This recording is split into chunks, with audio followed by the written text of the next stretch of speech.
RAB ৫ Rajshahi এর নিয়মিত অভিযানে এক নারী মাদক ব্যবসায়ী সহ মোট ১৯ জনকে আটক করেছে। গতকাল বৃহস্পতিবার রাত এবং শুক্রবার ২ দিনের অভিযানে বিভিন্ন প্রকার মাদক সহ তাদেরকে আটক করা হয়।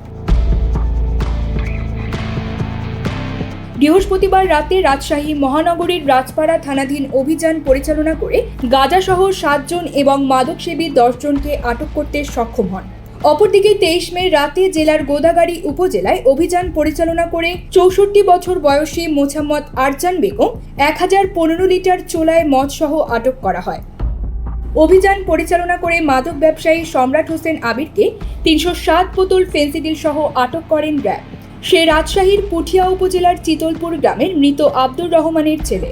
আটককৃত সকল আসামির বিরুদ্ধে আইনগত ব্যবস্থা নেওয়া হয়েছে বলে নিশ্চিত করেছেন র‍্যাব ৫।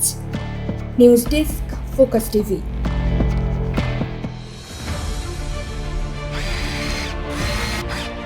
আলোতে থাকুন, ফোকাসে থাকুন, হাত রাখুন প্রজন্মের হাতে।